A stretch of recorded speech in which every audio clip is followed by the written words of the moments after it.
I'm Robert O'Sullivan, and I am here to interview Father Bernie Lindley of St. Timothy's Episcopal Church here in Brookings, Oregon. Father Bernie is someone who actually grew up in Brookings, born in the nearby town of Crescent City in California, and spent much of his life here. He did other things, and he can tell you about those as well. But basically, it's really interesting that your ministry and your roots here intersect much more than happens for many other clergy, although I had the same experience in sort that I too was called to be pastor of a church where I had been a teenager as a member, and you, in another way, same sort of thing. So anyway, Father Bernie, we don't often think of churches as being notorious, but St. Tim's has quite a reputation in the town and throughout the state and beyond that as well. And could you tell a little about how it found itself becoming notorious? Well, you know, we've always had robust ministries over the course of the last 25 years, even before I became the priest.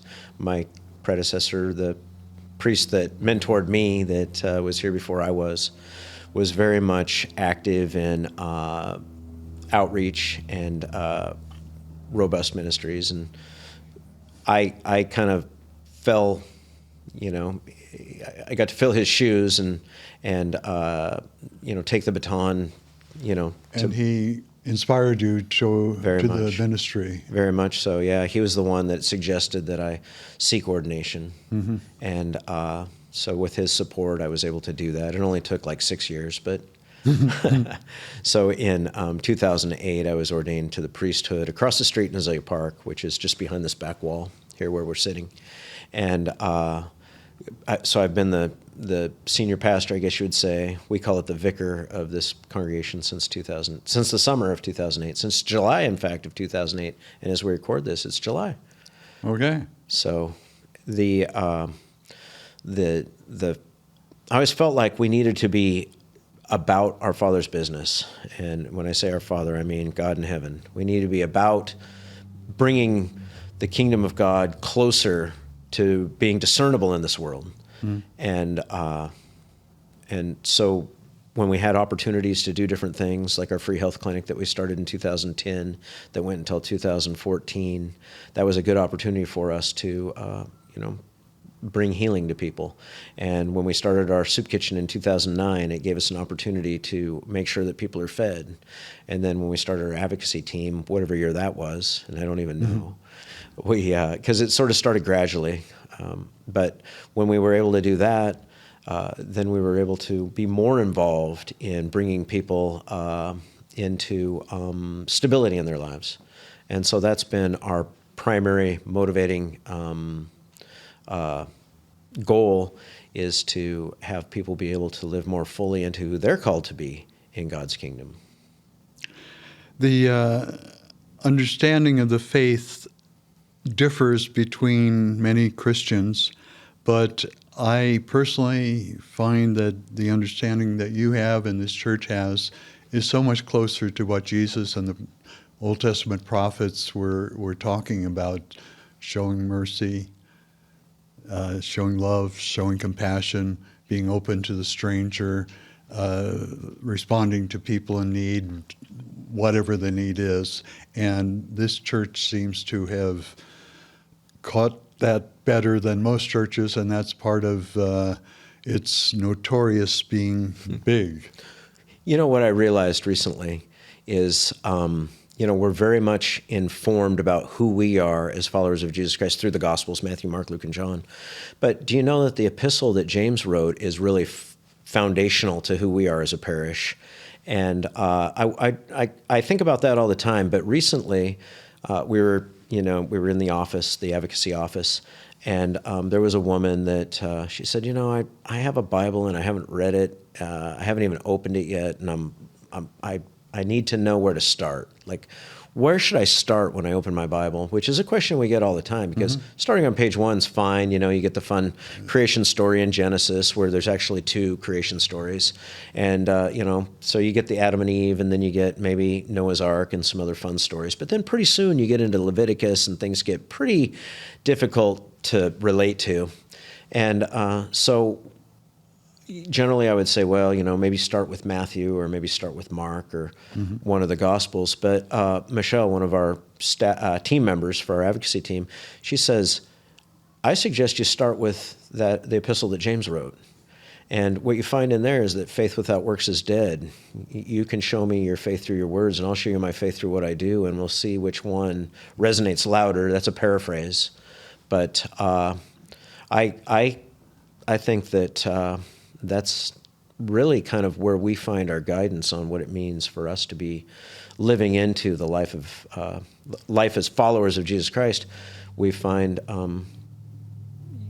in Matthew, Mark, Luke, and John, but in James, we need to be about our Father's business. We need to be doing things that are active in the building of the kingdom.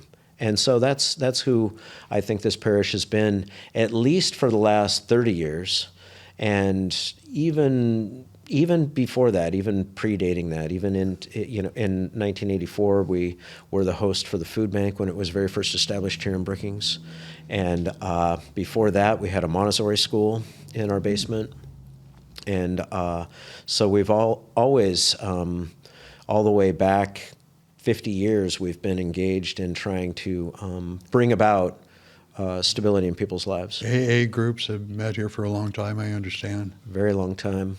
And continue to. Narcotics Anonymous, Alcoholics Anonymous. We would like to get some Al-Anon meetings going again at some point. We hope that there'll be some more Al-Anon meeting here. Right now they're not, but we hope that they will be in the future. Your mention of St. James as a recovering Lutheran, I want to mention that Luther wanted to kick that book out of the Bible. This was in the context of the Reformation, and especially the purgatory bit and the indulgences, and which had extremely distorted the understanding of Christianity for many, and so his advocating that was dubious, but somewhat understandable in that context. Yeah, apparently he called it the Epistle of Straw. But, you know, the thing... It's not, yeah. That was just his thought at the time. And, you know, I can understand what he was trying to kind of convey an idea that James seemed to run counter to. But, you know, we can live in the paradox of it all. Sure. That we're saved by grace, we're saved by faith, and we're not saved by works, and we know that. But our works are a response to God's grace and God's love. And we're supposed to be a reflection of God's mercy in the world. And when I read the epistle that James wrote, that's what I see. Apparently Martin Luther saw something a little bit different. But, you know, there's nothing wrong with Lutherans. I consider myself half Lutheran because my wife was raised Lutheran and still thinks of herself as Lutheran, even though she's been attending this parish for 25 years. So it's really, ecumenicalism is important to me. It's important that we strengthen and support each other regardless of what our faith, what our denominations are. And that can be a challenge sometimes, but, you know, in this community, there are several churches that host community kitchens. 7 altogether. Right? Well, not quite 7. Yeah. Well, let's think about who they are. There's us. The Methodists are involved in Mondays. They use our building because their parish is actually down in Smith River. So there's 2. You got the Star of the Sea, which is the Roman Catholic Church here in town. You got the Presbyterians. You got Trinity Lutheran. And you have... the Nazarene Church, which does 2 Saturdays a month. So there's 6, but then there's other people who are part of other churches that come and participate and help out in the ones that are hosted in those 6 locations. Well, 5 locations, 6 congregations. An impression that I've had is people come to these luncheons not only because they're hungry and need food, but also they're happy to be treated like a human being and not as a no good scum who can't get a job or keep a job, or any of the stereotypes that people have of the unhoused. Just having a good meal, and also having people treat you with dignity and respect rather than the alternatives has a lot to do with those meals. There's a lot of socialization that happens where people come in, and that's where their peer group is, and they have a chance to interact with other people who are in similar circumstances, perhaps, but not always. We get people who are of retirement age. We get children. We get a pretty big cross section of the community, and some people could perhaps afford to buy a meal, but they prefer to come and be part of what we're doing, and then they donate into our ministry. And we certainly welcome everybody to come and participate. That's why we call it community kitchen rather than soup kitchen. Although soup kitchen, everybody knows what we mean when we say soup kitchen, but technically it is the Brookings Harbor Community Kitchen. I will try to inform my own use of the term. It's hard to, it's if we see the signage, it says community kitchen, and there's good reason for that. But I always refer to it as soup kitchen just because people know what I mean when I say that. But then that kind of makes it sound like always serve as soup. And certainly the meals are far more diverse than soup. There can be soup included sometimes, but generally there's an entree that is pretty substantial, because we're trying to make sure that people are getting a good nutrition as well as regular meals. And right now we're averaging, so we serve somewhere between 14 and 17 meals each month, depending on how many Saturdays and how many, because we do 2 to 3 Saturdays because we alternate Saturdays with the Nazarene Church. But we average right now 83 people. Every time? 83 meals per time that we serve. Wow. And so it works out to somewhere around 1,300, 1,400 meals per month. And that's just us. I mean, it's obviously more than that throughout the community because of the other churches. So we're feeding some people. There's a lot of need out there.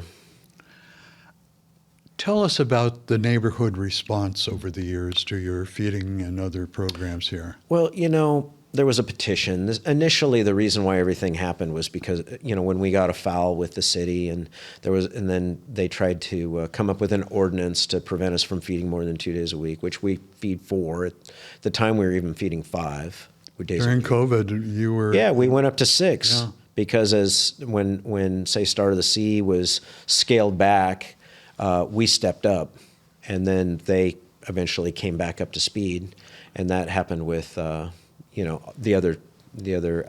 everyone except for the Presbyterians. The Presbyterians continue to feed on Thursdays all the way through, but the other churches, they had to figure out how they could serve in a way that was safe, and it took them a little bit of time to do that, and we just figured it out. We were able to accommodate that and figure it out more quickly.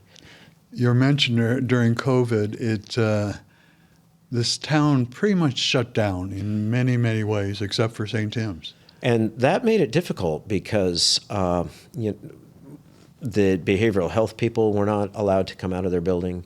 The Oregon Department of Human Services folks weren't allowed to come out of their building. Or maybe they weren't even in the building, Maybe they were working from home, and it's kind of hard to be hands-on and face-to-face with people from home. But, when the petition was signed, I think it was 29 people signed it. And that was not just right, on our street. It was within a 2 or 3 block radius. And I don't think they intended for us not to feed people when they signed that petition. I think they just wanted to see our car camping ministry stopped. And the car camping ministry was because during COVID, there was the city council was trying to make it so that people had a place to be during the lockdown. They thought that and I agree with them, that their thought was, rather than have people roaming around and having no place to be and potentially testing positive for COVID and maybe spreading it around, let's give them set places to be. And so the hope was that the 15 churches within the city limits, that each of them would house 3 cars per church, And then that would be 45 people that they could have, in a place where they would be able to be safe and could potentially quarantine safely too, should they get COVID. And we didn't know how it was all going to turn out at the time. We didn't know just how much our community was going to be impacted. We saw in the news what was going on in New York City and some other places, and there was a prudent choice to do this thing. And when the city council made those permits available to house 3 cars in the parking lots, and there were rules, you had to have a portable restroom outside, you had to have a hand washing station, you had to have some sort of access to garbage. We were the only ones who got that permit. And what happened, the people in the parking lot, they started, as the pandemic wore on, they started to there was anxiety, I think, that was happening for the people that we were hosting. And some of them had mental illness. Some of them had bipolar disorder or perhaps schizophrenia, or maybe they had substance use disorder. And they could hold it together for 3, 4, 6 months, 8 months even.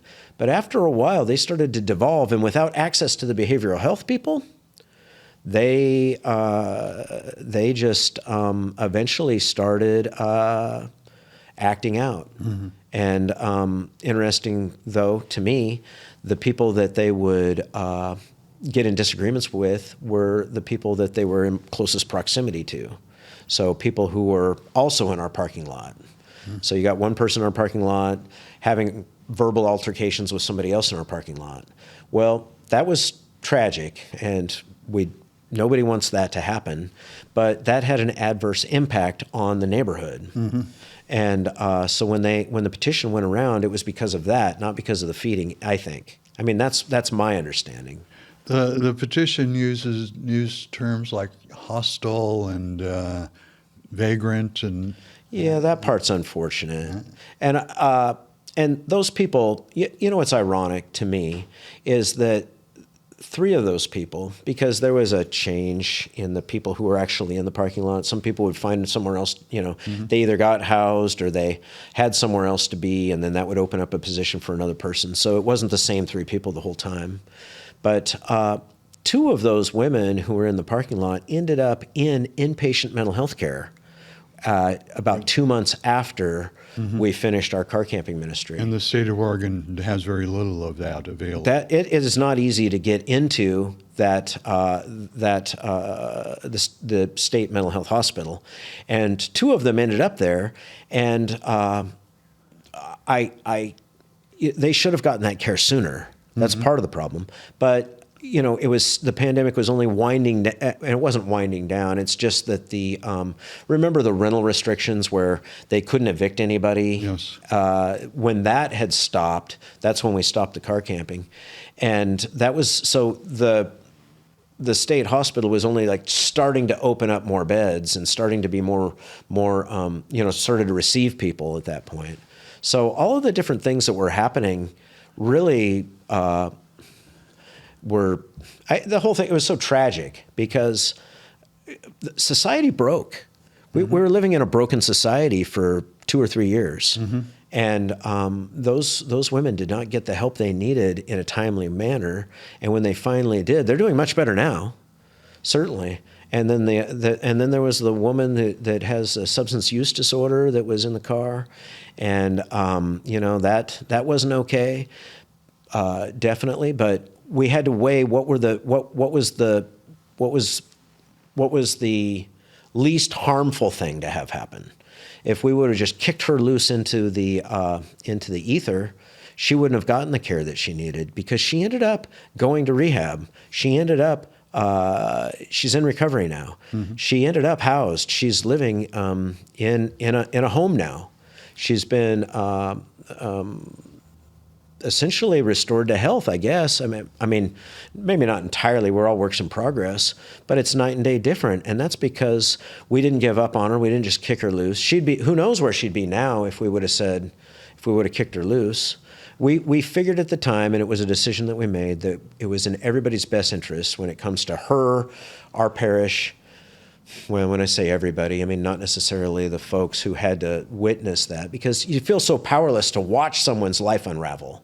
And I really feel a lot of compassion for folks that have to watch that without being able to do anything and without any information, because they were outside of the information loop. So they didn't have accurate information about what was going on. They thought that we were enabling, when in reality what we're trying to do was get that person to rehab, and we can't get them to rehab if we can't find them. I mean, there was a plan, but they weren't privy to the plan. And the plan took a lot longer than any of us would have preferred. So it was frustrating. It was frustrating for the people who live here, along our street, the people who drive by, the people who use Azalea Park, who would see this. And it was frustrating for us because we would have hoped that it would have been much more responsive, that things would have happened much more quickly. But eventually, because for whatever reason we are patient people, those three specific women did get care and are living a life that is much, much better now than it would have been before. Otherwise, without our intervention, without our ministries, they wouldn't be where they are now, I promise you. You mentioned some geographic factors. Azalea Park is a large, famous city park, right? Almost surrounds this church, or 2/3 of it maybe. Yeah. And especially when housing is so difficult, some people stay in parks and bring their tents and their vehicles or whatever. And maybe some of the neighborhood stuff that people were complaining about had nothing to do with... It was spillover from the park. Spillover from the park. Which added to things, right? Yeah, and made it probably quite a bit worse. So the public angst, was not alleviated, was enhanced because of people sleeping in the park. At one time, there was as many as 20 different people sleeping in that park each night. And most of those were women. It's surprising how many, because generally we think of unhoused folks, like 3/4 of them as being male. But women who can sometimes be much more vulnerable when it comes to being unhoused, they felt safe in the park for who knows whatever reasons. Especially and so, maybe kind of a community of sorts of that. And, there undoubtedly there was some disruption.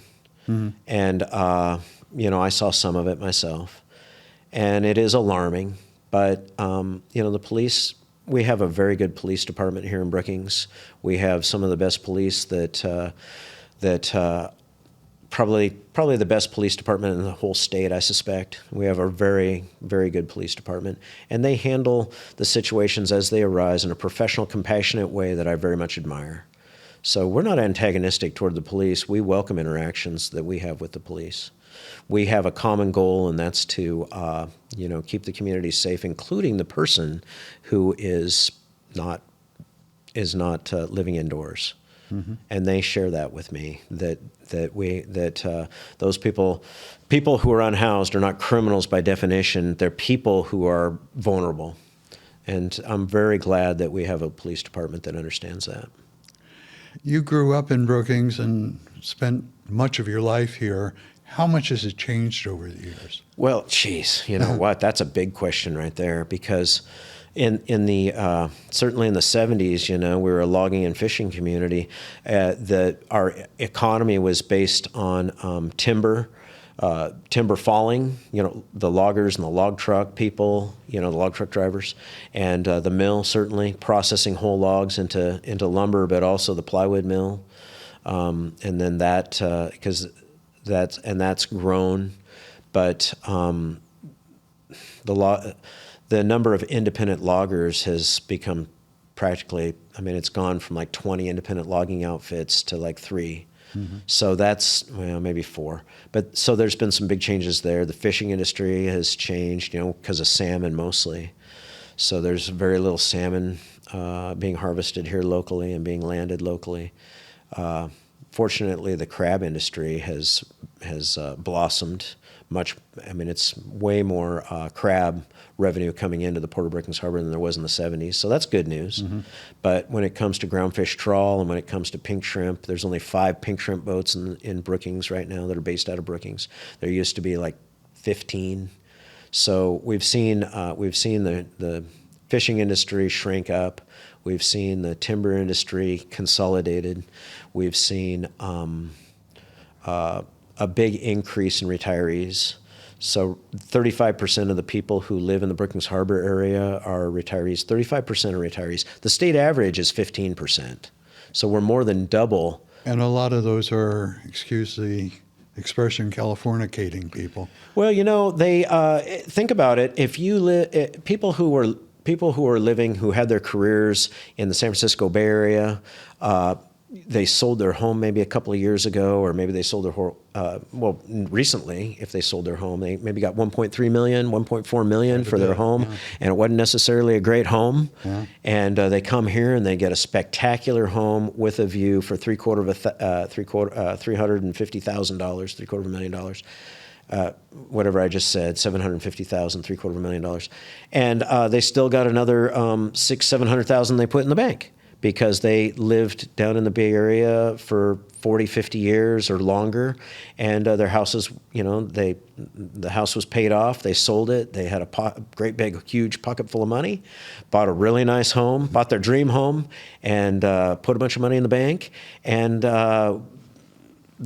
they're glad to be out of the community, out of the congested area into our beautiful area. Yeah, there are no parking meters around here. And who can blame them, right? Yeah. The traffic congestion. I mean, we complain if we get held up at a stoplight, and if we have to wait more than 2.5 minutes to turn left onto the highway, And those people were living in a place where they spent 45 minutes just to get to the bridge toll place. Or so they could go pay the bridge toll. Yeah. So who can blame them for coming? Yeah. The problem is it has had adverse effects, because the developers are building the homes to cater to them, and they're not building workforce housing. They're building spec homes, or that are $600,000, $700,000 or more. They're building custom homes for people that are in that price category, and you can't find a home for $350,000 hardly. I mean, I guess maybe $350,000, but what's the mortgage payment on that at 7% interest? Yes, quite a bit. And how are you going to? And so we've kind of changed into an economy that's really based on the service sector, on servicing, on providing services, whether it's somebody who works in the shopping center or somebody at the shop when I say shopping center, any retail, either people who work retail, people who work in the banks perhaps, people who do landscaping, people who do service calls.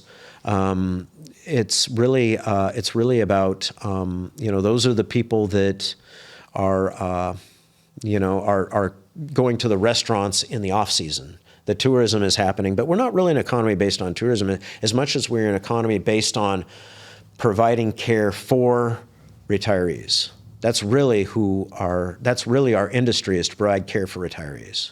Do you have a sense of how many homes are vacant because of people who own multiple homes? Yeah. I couldn't guess what the percentage is, but when you take those and the Airbnbs, pretty soon there's a significant number of homes that are not available for long-term rental. And then you take and you add the cost of the rentals because of the scarcity, and now somebody with a 3-bedroom, 2-bath is wanting $2,000 a month for rent.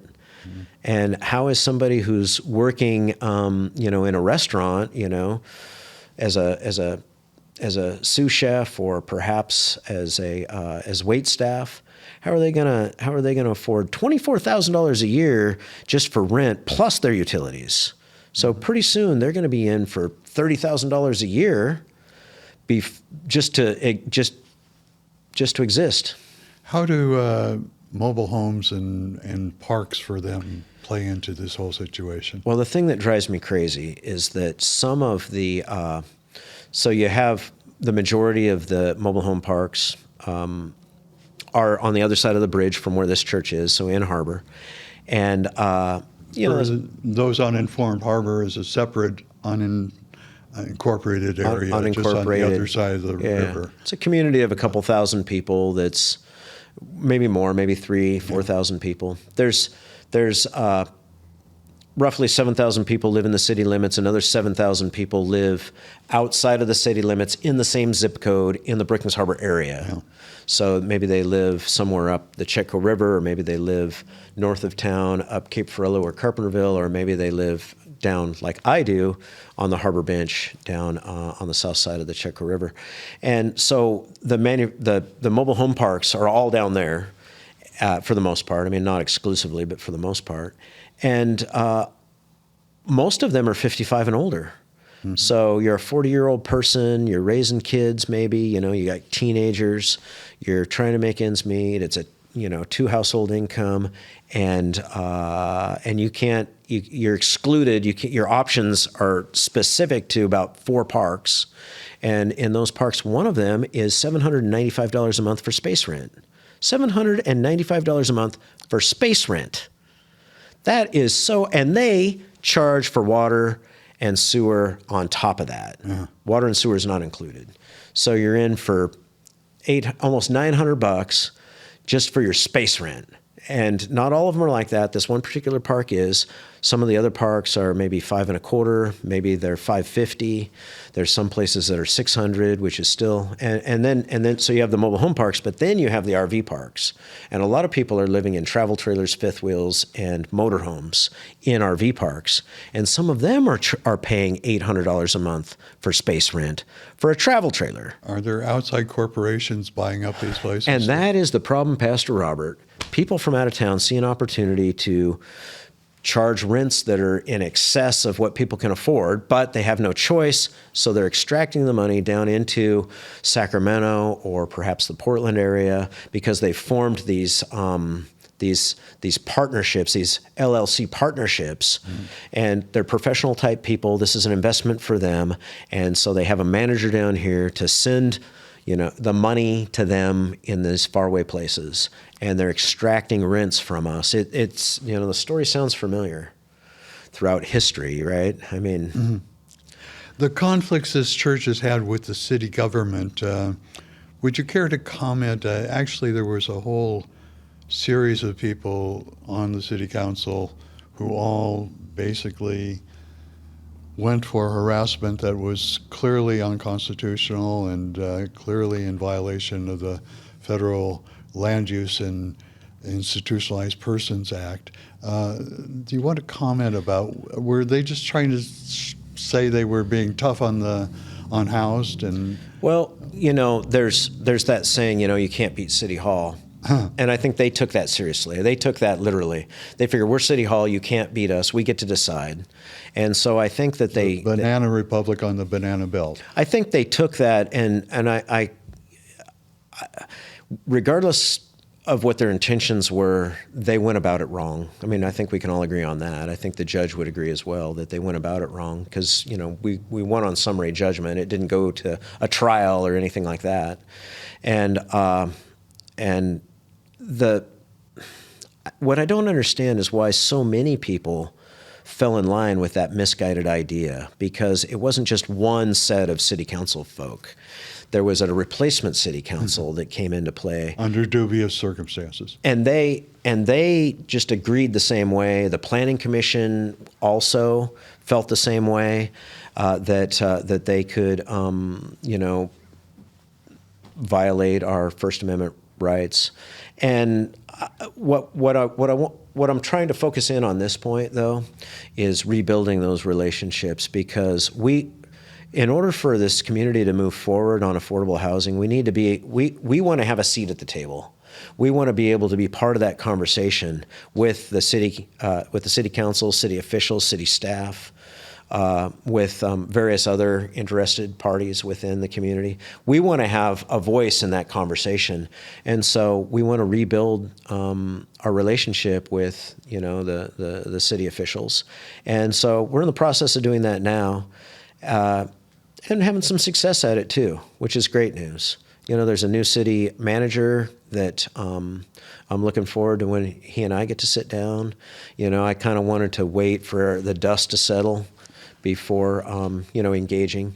But I have reason to believe that we're going to be able to patch things up in a really nice, constructive, healthy way. And the reason is because, we don't want to, want to bear ill will to them. I think that they were trying to look after the needs of the people who live in, the area here near the church. And no doubt that parking ministry went sideways. Absolutely it did. And we needed support that wasn't available. And when it came time to close it down, we did. And we did that with the in cooperation with the city. We did when they said, "Hey, it's time to wind this down." We didn't say, "Oh yeah, we didn't push back." We said, "Okay, let's do that. What kind of time frame are you looking at?" They suggested time frame, and we complied. That's why it surprised me when there was this decision to limit our feeding ministry, because those two things were not related to each other. Feeding people and having them living in the parking lot are two much different things. They're here 24 hours a day in the parking lot. Feeding them is a couple hours on, the 4 days a week that we do that. People need to eat. It's a huge difference. Mm-hmm. And I wish we would have never got involved in the lawsuit in the first place. I mean, I wish that would have never happened. I wish that ordinance would have never got put in place. But now, as we go to move forward, I think we bring value into conversations when it comes to envisioning what a tiny house village might look like in our community. Mm-hmm. Because one of the things that we can bring into that is the case management. We have a team in place, our advocacy team, that can provide case management for the people who are going to be living in the tiny tent village or tiny house village once that finally comes about. I mean, I don't know when it's going to come about, but at some point it'll have to. And in my mind, I don't see any way of avoiding it, because there is no other.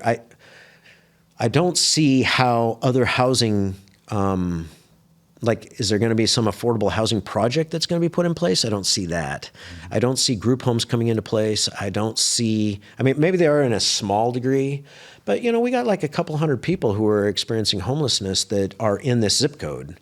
So a couple hundred people, it's going to take more than just 2 or 3 apartments coming available, or one group home. We need something. We need a multi-tiered approach to this. Tell us about other churches in Brookings. Is there much communication or joint effort to work together? I know the 7 community feeding outfits. Well, 6. Co-operators, technically. Yeah. Are one thing, but to address some of these bigger issues. Well, I haven't. Part of my goal is to develop relationships with people who are coming out of those other, the clergy leadership and other congregations here in town. And when I say in town, I don't mean in the city limits. I don't mean the 15 churches in the city limits. I mean the 22 churches that are, that have people from the Brookings Harbor area that are in attendance. Because there's 22 within, if you take in Smith River and Harbor and Brookings and Pistol River, you end up with 22 churches. And we don't have a ministerial association really. We kind of have a little informal thing that gathers once in a while, but that hasn't happened in some time. But part of my goal is to develop those relationships and try to lead by example and encourage them to participate. When you say lead by example, I must say that there are many churches around here that seem so focused on personal salvation and the afterlife and all that goes at and ignore much of what Jesus said. Well, my idea is this whole Maslow's hierarchy of needs, mm-hmm. where somebody who's in survival mode is not going to be able to reach to the point where they can establish a relationship with a higher power. That's more up toward that self-actualization part of that pyramid of the hierarchy of needs. When you're in survival mode, how are you going to stop and think and reflect on your spirituality? Mm-hmm. So I think that the realization that once you get somebody where they're stable enough in their life that they can start thinking about those things, that's in everybody's best interests. I mean, even if for the churches that are really concerned about somebody's, afterlife, whether or not they're going to go to heaven or not, well, let's make sure they're fed and housed first, and then let's let's help them think about where they're going to spend the afterlife. And to me, that's the progression. That's the order that we should seek things. I think in their minds, it's like it doesn't matter if you're going to end up spending all of eternity in this place called hell. Then it doesn't really matter, I guess, whether you're housed or not. I suppose is maybe that's their way of thinking. But to me, there's no heating bill in hell. Well, to me though, they're experiencing hell on earth. Yeah. Because of the instability that they're living through. Because, every day they're wondering where they're going to, use the restroom each night, each morning. They're wondering where they're going to sleep each night. They're wondering where their next meal is going to come from, perhaps. That, to me, that's hellish. Mm-hmm. So I want to see if we can't mitigate that now. And then, as far as the rest of their relationship with God, be that Jesus, I don't necessarily require people to understand God the same way I do. I understand God through the person of Jesus Christ. If somebody else understands God a different way, I don't see where I need to, get in the way of that. Getting back to the city, basically $1 million was wasted on that litigation.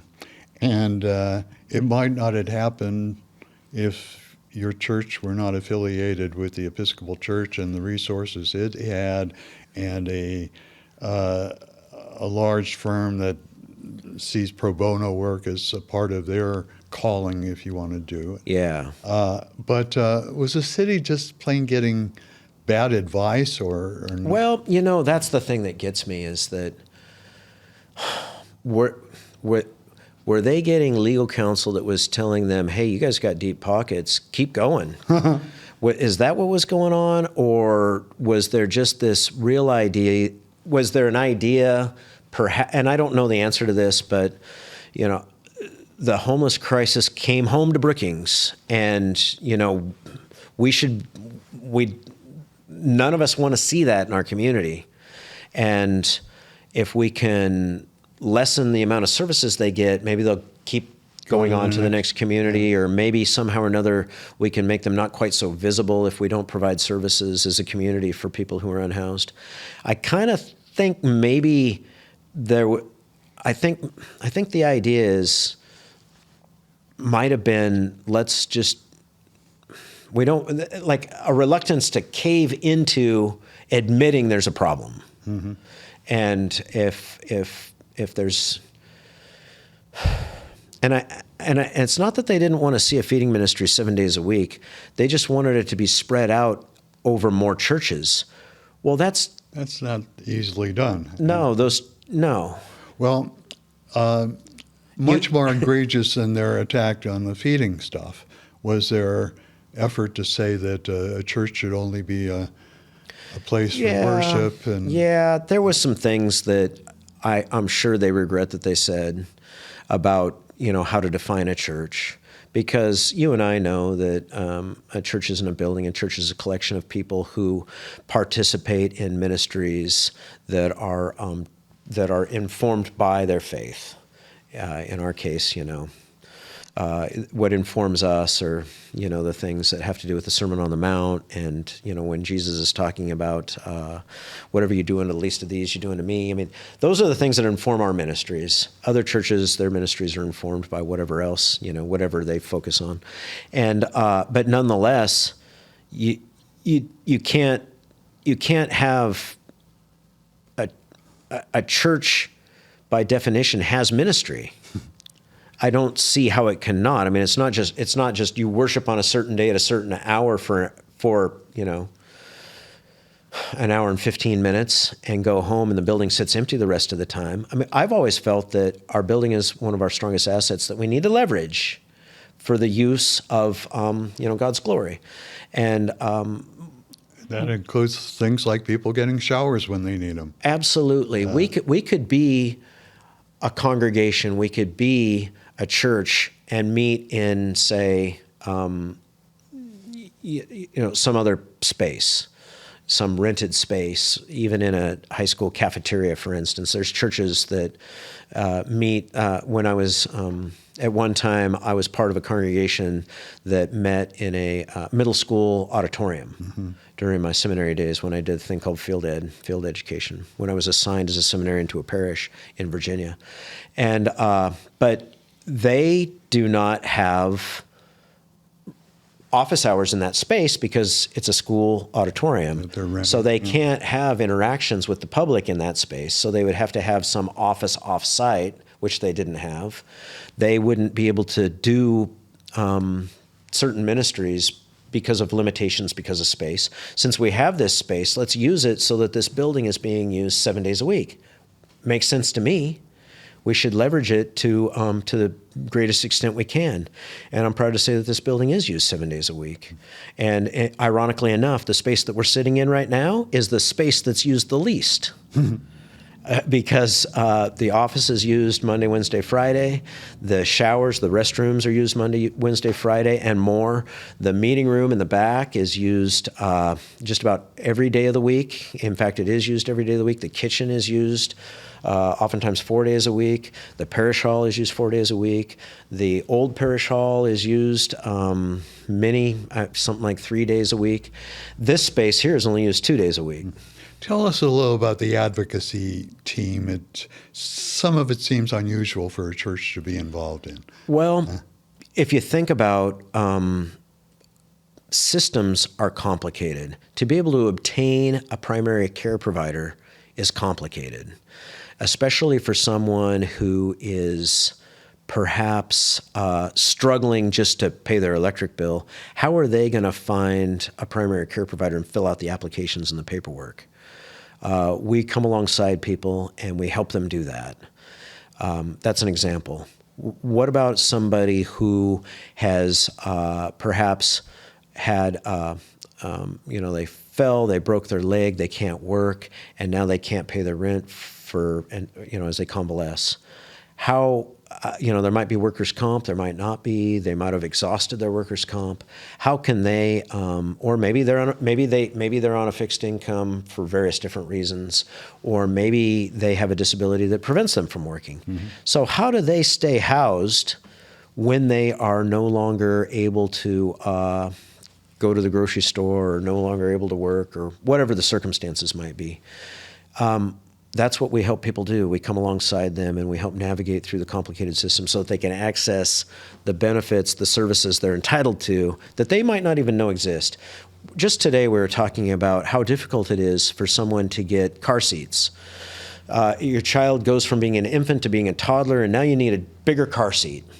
Well, you can't buy used car seats. There's like a law that says you can't buy a used car seat. You can't learned something today. You can't go down to Goodwill and buy a car seat. And so, how are you going to get a brand new car? Sanitation reasons, or it has to do with safety stuff. How do you know if that car seat was ever compromised somehow? How do you know? You can't inspect that car seat to see if it's damaged in some way. So say somebody needs, say they have two children that are small, both children have grown out of their car seats and they need two car seats, and the car seats cost $160 a piece, and that person has to come up with $320 when they're already on a thin margin. And so our assumption is that maybe they could get it through the Oregon Department of Human Services through the Family Coach Program. Turns out, we found out today that that's not, that's a very complicated thing to do, and most likely they can't do it that way. So so that's where we come into play, is that we can get grant money from that for that purpose, and then we can also work with some of our other community partners to have that parent trained on how to properly install that particular car seat, because it's not just obvious how you put a car seat in the back of a car, and the rules change depending on how much the child weighs. There's a lot of rules around car seats. Okay. So just a small thing, but we can be actively involved in making sure kids stay safe in the back seats, in cars, because not all parents know that the child is better off if they're in the back seat either. So we can help, we can play a role in that. So that's just a small thing. It goes all the way from taking somebody who is a senior citizen that has been evicted from their home to getting them into assisted living. I mean, that's something that we've been able to do on several occasions. Getting somebody who is living in the bushes into a travel trailer in a park, that's something that we've been able to do many times. Getting somebody who has not had a car or any access to transportation. We've taught 2 different people how to drive. So it's extensive. I mean, what we do is varied and very involved, and it's really important that we engage with folks on this personal basis where we essentially establish like family type relationships with these people. So the neighborhood itself seems to need an abatement procedure. When you look at all the cars and vehicles and boats and all those on, but I wonder how they ever came up with the idea of using that procedure to try to stop a church. Well, the main thing so there was the abatement stuff, but the underlying principle was we're not zoned to be a restaurant. We're zoned to be we have a conditional use permit to be a church, but we're not zoned or permitted to be a restaurant. And so that was kind of the core argument there. And we said, well, churches are, a soup kitchen is a ministry of a church and comes under the definition of the conditional use permit to be a church. And that was really constitutionally protected. And that was kind of the underlying thing was what is a restaurant and is a soup kitchen a restaurant? So that was the underlying principle that we were able to have a federal judge weigh in on. And, that stuff seems obvious to me, but we had to work through the process, I guess.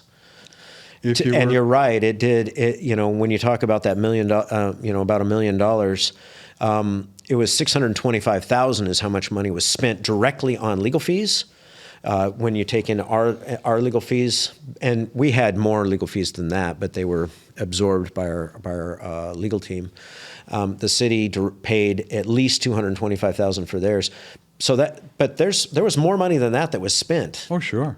Money that's harder to account for. Yeah, the court has its clerks, it has its secretaries, it has its security. There was a attorney flown out from Washington to represent the U.S. Department of Justice. That is true. There's also the time that the city staff spent on something that was not productive.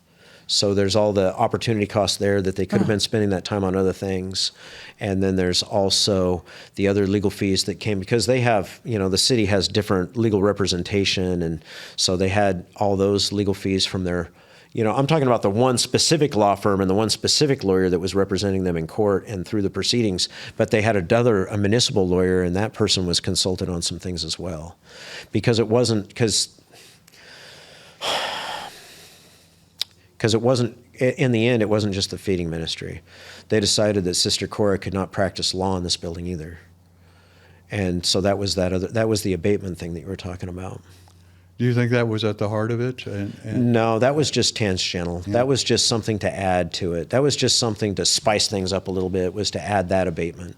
I think I looked at some of the depositions, and there was quite a bit of questions about what actually is going on there.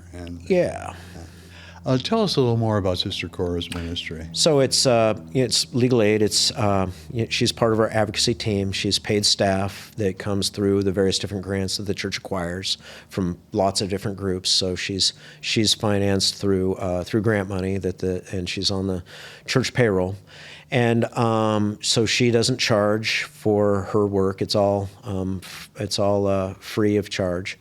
And what she describes it to me is that she represents clients where the other party is some governmental agency, whether it's Social Security Administration or whether it's the court system or whether it's some other entity, whatever that might be.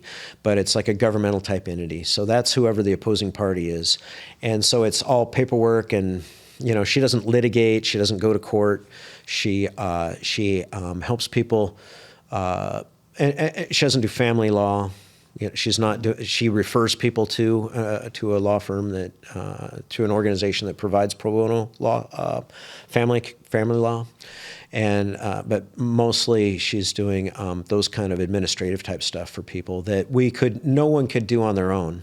And her ministry is related to the ELCA, and She is a Lutheran deacon, and that's part of an intentional living, kind of like a monastic group. That's why we call her Sister Cora, because she's part of essentially a monastic group. But we're talking about dispersed monasticism. We're not talking about somebody who lives in a convent. We're talking about people who live an intentional religious life out embedded in a community. Although she does have, there is like a house with the sisters in it that's central somewhere. So it's an organization that's part of the Evangelical Lutheran Church of America, of which we're in full communion. We love our ELCA brothers and sisters very, very much. In fact, we think of them as us. They are us. We are the same. yeah, they're pretty close in many Well, ways. we are the same. There's no distinction as far as I'm concerned. With her ministry, we sometimes hear the term expungement. Is that related to crimes or? Yeah, but it's both crimes and evictions. So she gets evictions expunged, and also records. So if they had an arrest record but were never convicted, she could get that expunged as well. If an eviction happens, it can be expunged after a certain number of years or something like that? Or? It's complicated. Yeah. And but there are requirements, like the fees have to be paid. The money part has to all be dealt with. And that's the same with all expungements. The courts have to be satisfied. The fees have to be paid. The fines. Everybody has to be satisfied that they've been made financially whole. Looking back at the last, 4 years or so, how has it changed you? Well, A lot of lost sleep, I'm sure. So with a minute left, let me tell you that I am as resolved as ever to continue to be Christ's hands and feet in this community, and to stand up for the underprivileged, and to be a voice for the voiceless. I am very much committed to that, and I don't see how that could possibly change at this point. We'd like to thank Father Bernie for his really lucid discussion today of what's been quite an adventure in a small coastal town. But a tragic part of it all is, although we won easily in court, it's not a legal precedent, but the precedent that was created has to do with publicity, has to do with other churches learning about such things. The federal land use law, you didn't even know about it until this came about. Absolutely. So anyway, thank you so much for your participation in this conversation. Well, thank you, Pastor Robert. I always enjoy when I get to interact with you. Well, what happened to this church drew me to it, and you know that. So. He's a civil rights champion. And that's who we all should be. We should all be civil rights champions. So that's how I feel about it anyway. You shouldn't be the exception. You should be, you should be just one of many. Mm-hmm. It shouldn't be a standout thing. It should just be the norm. Yeah, to stand up for the rights of others. Should be.